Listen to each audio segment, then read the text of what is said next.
Isn't this a wonderful venue? Oh my gosh, it's my first time, and Bob, I'm coming back. Like, this is unbelievable. So I really appreciate everyone being here today.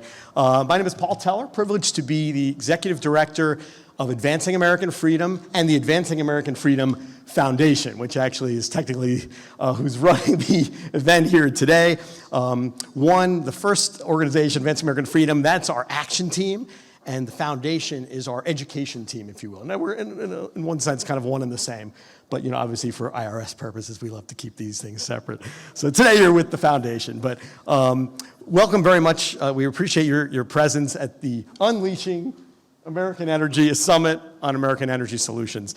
First of all, of course, thank you to Houston Christian University, not Houston Baptist University, we were corrected. So we're now HCU. Thank you for hosting today. Also, thanks to the Searle Foundation, which really made today happen with their generous donations. Also want to thank the AAFF team who's running around, the people who you're kind of seeing checking you in or running all around the place. That's our AAFF team. They've been fantastic. Especially, I want one little shout out to Brian Schmidt on our team, who's just put in amazing work. Many of you probably heard from him directly. He's been doing yeoman's work for many, many weeks on this.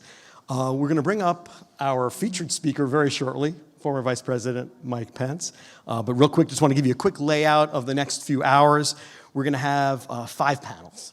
And the first one is we're going to talk about ESG and kind of what's happening in the States on this horrible pushback from the left on American energy.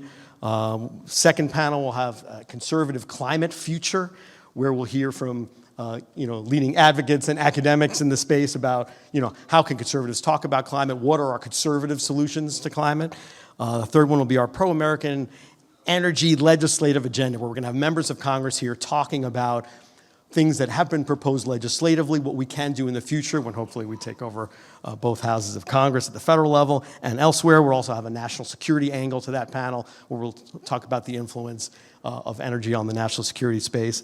Then we'll tell you about the AAFF Energy Advocacy Campaign. We created this legislative and policy agenda that we call the Freedom Agenda. You'll hear about it in a little bit. An offshoot from that was this campaign where we produced these ads touting American energy dominance that the current administration has given up, right? Has literally handed away. It was wonderful under the previous administration, and they've given it away. So we created an advocacy campaign to highlight that, and you're going to hear about that.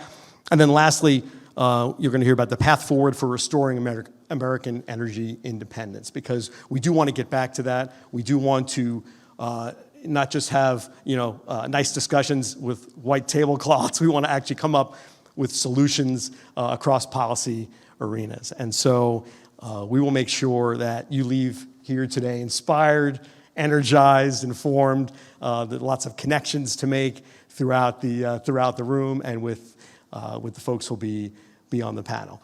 And with that, I'm looking to folks in the back, ready to bring up our friend. Not yet. Okay. So we're gonna do a little bit of a song and dance, and that's totally fine. I guess maybe a good thing to explain is why we're coming up with this policy summit today, why we did this symposium in the first place. And again, it was the Freedom Agenda, which again, you're going to hear a little bit more about throughout the day. You're going to hear from me a little bit throughout the day. You're mostly going to hear speakers. Most importantly, we've got a great speaker to introduce to you. It's someone that I've worked for and with on and off for the last 20 years. He is our founder, so he founded Advancing American Freedom and the Advancing American Freedom Foundation as a post-White House home base from which to develop policy solutions, defend the successes of the Trump-Pence administration, beat back as hard as we can against Biden, Harris, Schumer, Pelosi, and again, plan and strategize and plot for a great conservative revival. He's our best spokesperson. He's an inspiration to us all. So with that, why don't we bring up the former Vice President of the United States, the 48th Vice President, Mike Pence.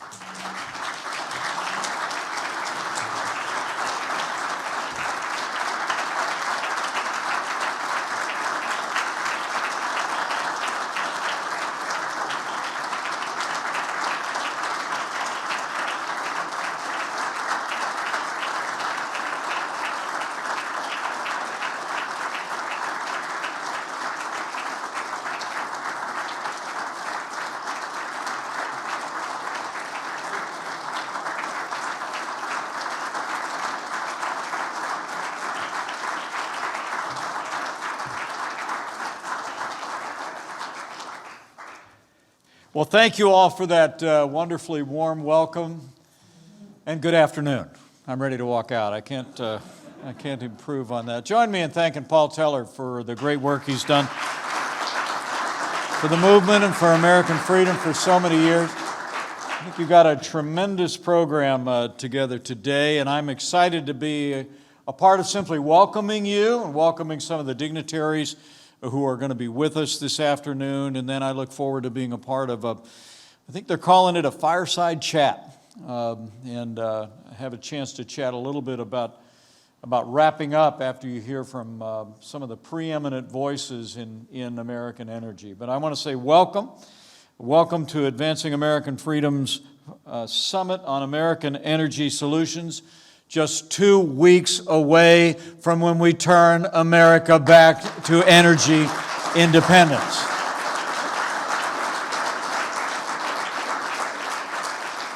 We are grateful that you're here, and I especially want to express my appreciation to Dr. Robert Sloan and the whole team here at Houston Christian University. A beautiful campus, a great academic institution. Join me in thanking Houston Christian, will you, for hosting us today.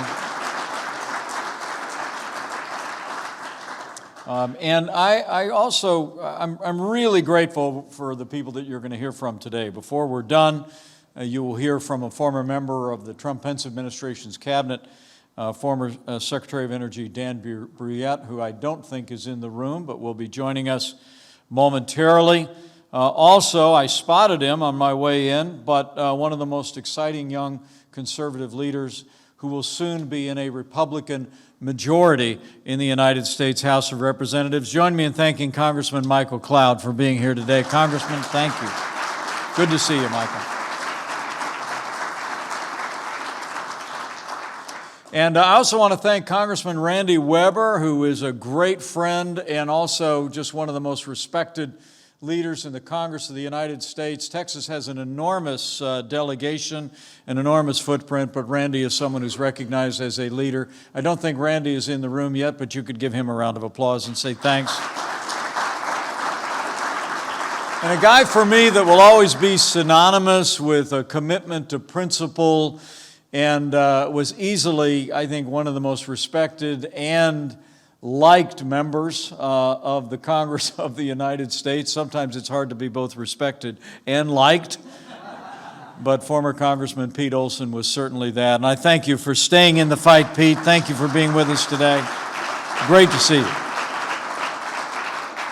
And also, we're going to be joined in a little while by the State Treasurer of Louisiana, not a far drive to Houston, but been one of the great public officials like the ones I've mentioned that have advanced energy independence, John Schroeder. And John, I don't know if you've arrived yet, but Mr. Treasurer, thank you so much for coming over. Appreciate you. And I want to thank each and every one of you. The attendance list represents some of the preeminent leaders in American energy and frankly, in American free enterprise. And I want to thank each and every one of you for being a part of this forum today. You know, the energy industry has always had a special place in my heart. You wouldn't necessarily know this about me, but I grew up in a small town in southern Indiana in a gas station business. My dad worked in what he always affectionately called the oil business.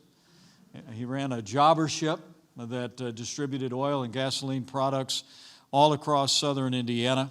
And I was asked just the other day, I was in Oklahoma, Pete, and I was asked the other day, if I worked in the business growing up in a family company, and I said, yes, I worked for 5 years. But when I said 5, they thought I meant I went to work there at age 5, which I want to clarify that if anyone is currently tweeting. But by the time my dad said, when you're old enough to look like you can get a work permit, you're working. And at age 14, I was working on the drive at Ray's Marathon as a gas station attendant. And for some of the young people that are here, we'll explain later what that was. But if you can imagine if a person, like when you pulled into a gas station, if someone wearing a shirt with their first name on it would run out, fill your car with gas, wash the windshield, check the tires, check the oil, and not charge you more for it. That's actually what that was. It was kind of a miracle of history, and I did that.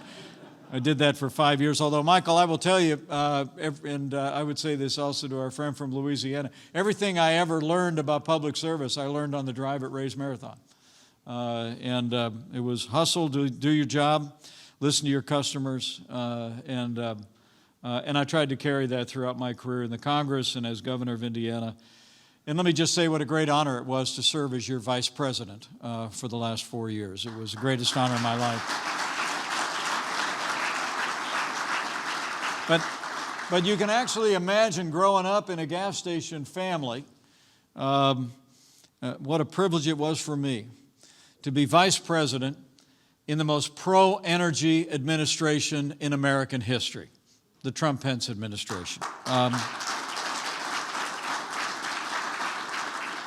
I was added to that ticket in the summer of 2016, but already our candidate had made it clear that we were going to usher in a new era on American energy, but there were a lot of people that had doubts. They weren't really sure. But in 48 months, I don't have to tell the experts in this room, I mean, we literally achieved not American energy independence, but American energy dominance. You know, for decades, America had lived at the mercy of foreign energy suppliers. Experts and environmentalists warned that our domestic resources were scarce, could not be accessed without compromising our commitment to conservation and a clean environment. We were told the world was rapidly running out of oil, if you remember those headlines, and that the only way to make our way into the future was through draconian restrictions on production and to move away from the traditional resources of oil and coal and natural gas. Our administration, though, I can tell you, from the very top on down, saw the world differently.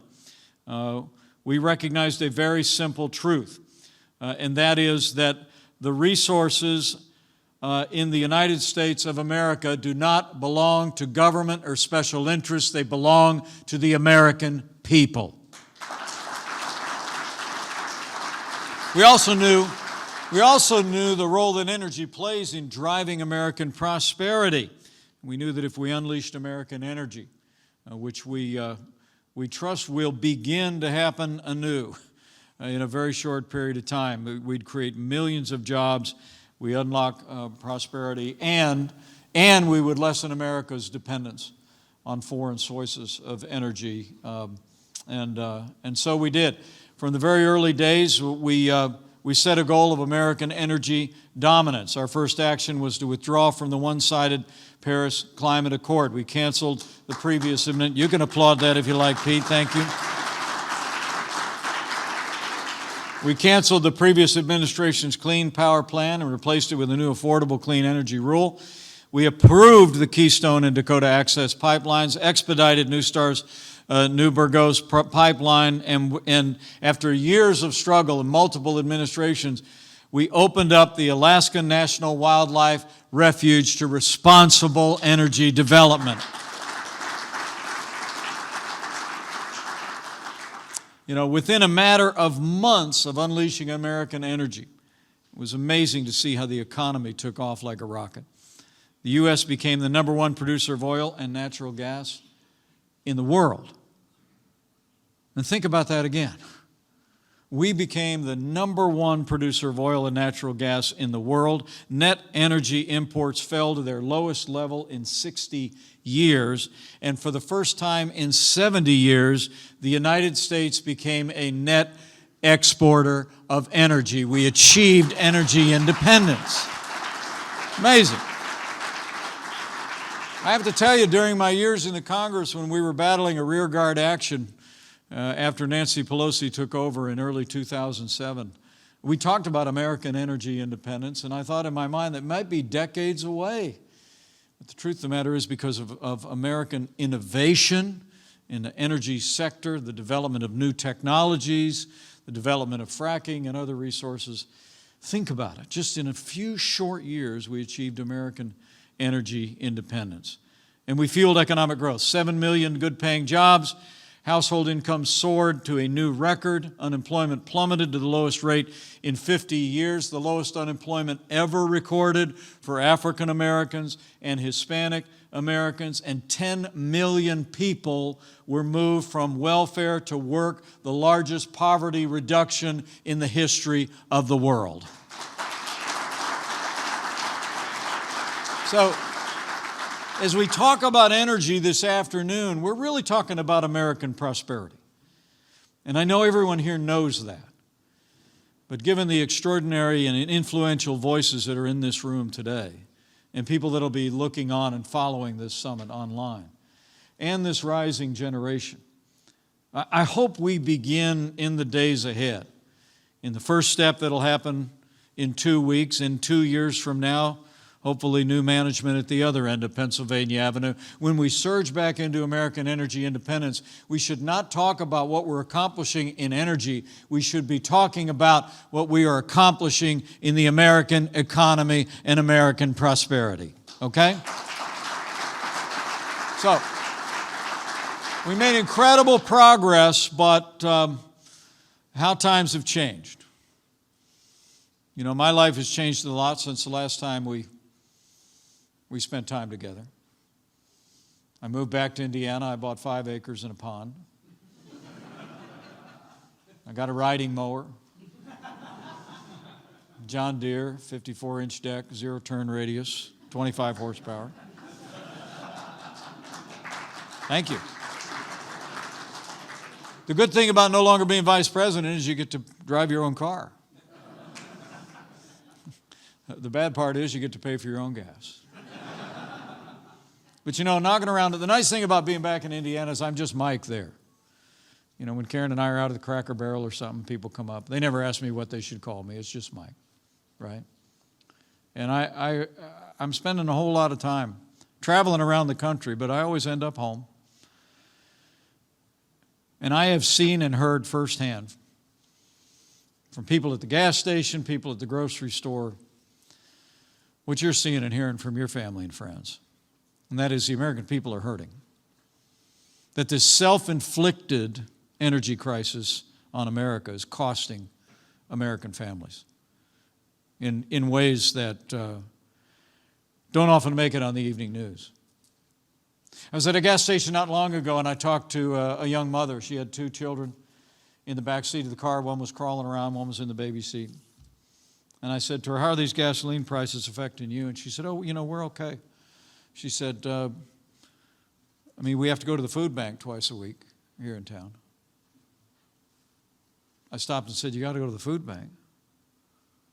And she said, "Yeah, you know, my husband works and I'm home with the kids, but," she said, "our gas budget comes out of our grocery budget." And she said, "The people at food bank are really generous, they're great, but you could just tell how heavy her heart was that her family had to go to a food bank." I mean, gasoline was $2.38 a gallon the day that we walked out of Washington, D.C. and went back to Indiana. Prices are up 60% since then, and probably slated to go higher. The average American family is going to spend $1,500 a year more on gasoline than last year.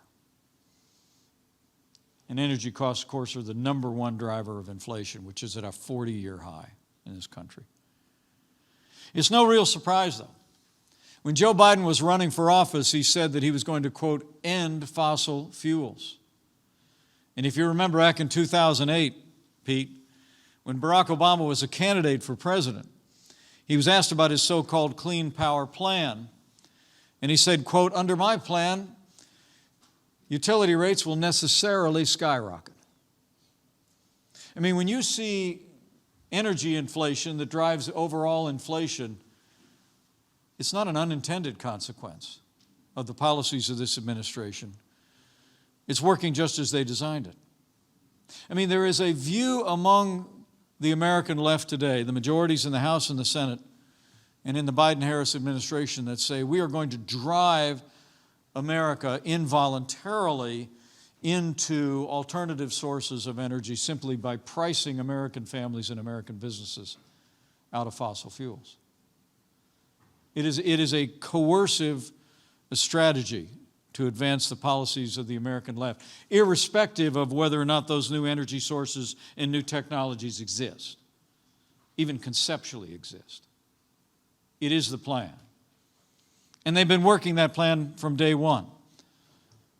On the first day of the Biden administration, the president canceled the Keystone and XL pipeline. He imposed drilling moratoriums. He refused to auction oil and gas leases on federal lands. I was in New Mexico campaigning for the Republican candidate for governor, Mark Ronchetti, just a couple weeks ago.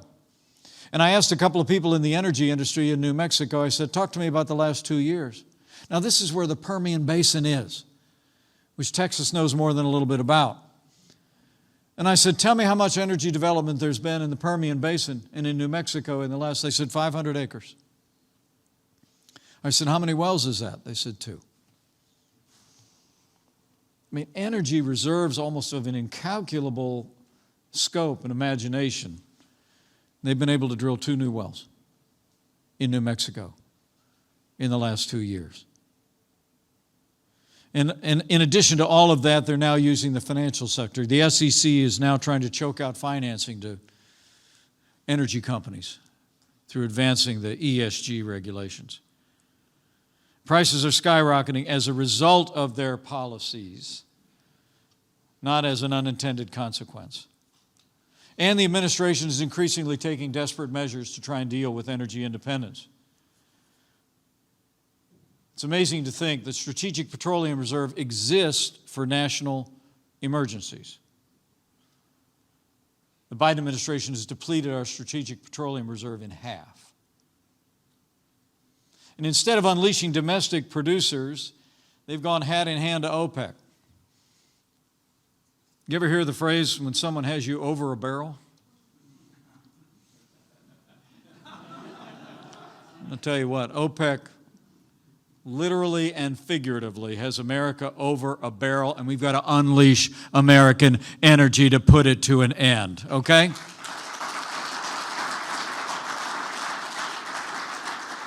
I mean, after President Biden went to Saudi Arabia, OPEC cut production by 2 million barrels a day. And getting dressed in Indiana to come and join all you good people today, I saw the energy minister in Saudi Arabia said, I just want to warn that there will be, in his words, pain for restoring emergency reserves. Meaning prices are going up. They're roughly $72 a barrel last time I looked, but they're going up. And the Biden administration recently announced that they would ease sanctions on Maduro's dictatorship in Venezuela.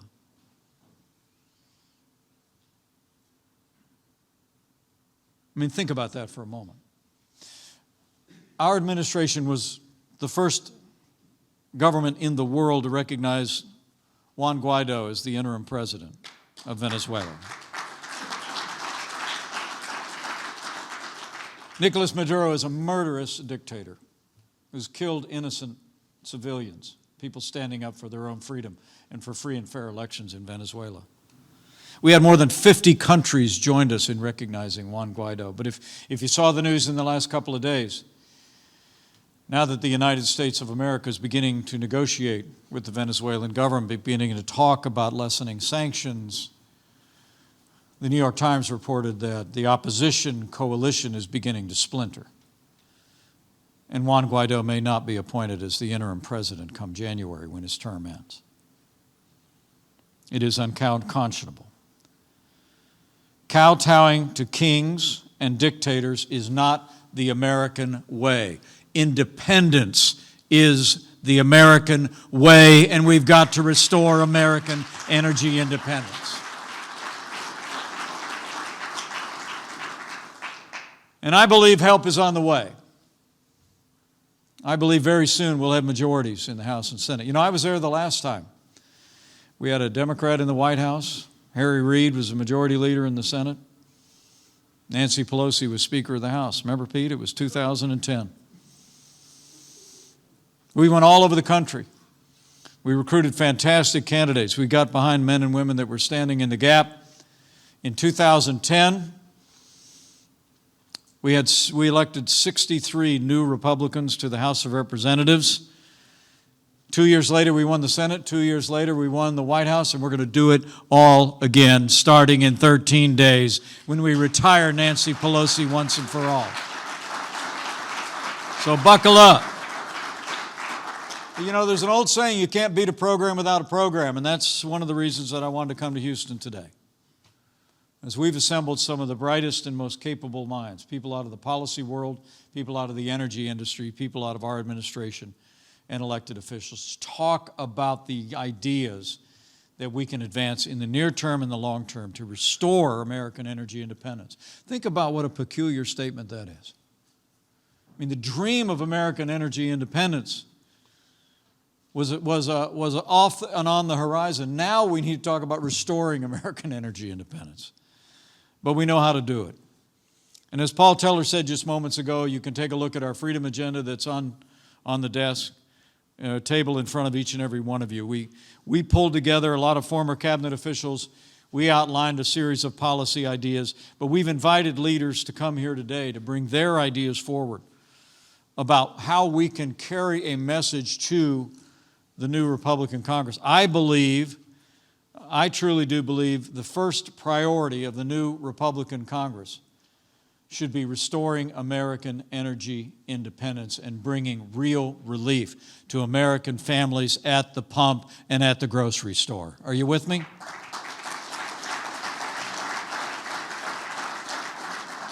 And today I have a few fresh ideas for you. I think one of the first actions, Congressman, of the new majority ought to be that we should permanently abolish the House Select Committee on Climate Crisis.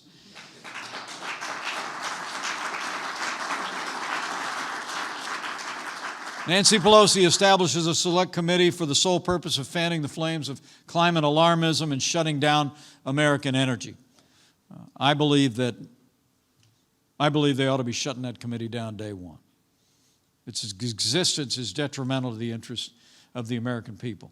Secondly, I think the new Congress should work to expedite permits and approvals for oil and gas production as well as pipeline construction and expand drilling on federal lands. They ought to use the power of the purse to force this administration to do their job and unleash American energy. I think the new Congress should eliminate mandates, regulations, and special tax breaks that are putting a thumb on the scale to politically favored energy sources. I'm an all-of-the-above energy guy, have been as long as I've been in and around public life. And the vast majority of Americans believe in an all-of-the-above energy strategy. You'll hear that again today. The truth is, we ought to let the marketplace work. American innovation will bring us new energy sources. It'll bring us greater efficiencies. It'll give us access to more of our natural resources, but we need to let the market work, not tip the scales in the marketplace. So let me get out of the way and let you all get to what I know is going to be a vigorous and enjoyable afternoon, and then I'll be back to join you at the end for a wrap-up discussion with Secretary Brouillette and other officials who are here.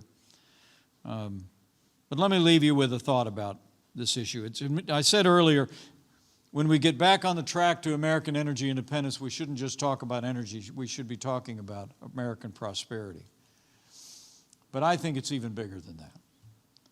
You know, if you go back to the founding of this country, almost every leader of every stripe, in one speech after another, reflected three simple principles at the heart of our nation's prosperity and opportunity. I mean, I've always believed that the source of American greatness, history as a teacher, is our faith in God, our freedom, and our vast natural resources. You almost can't find a speech by a political figure before 1950 from the founding of the country where they didn't talk about our faith in God, our freedom, and our vast natural resources. But somewhere along the way in the second half of the 20th century, it became no longer fashionable for elected officials to talk about the third category. But it's still true. When you young people are studying the American founding, when you're studying what's made this country unique and great, I encourage you to study all three principles. Because the truth of the matter is, there's nothing particularly unique about the American people. I mean, people that think that we're just different from other people in the world forget that other than our Native American brothers and sisters, we are other people in the world. My grandfather got off a boat, stepped onto Ellis Island in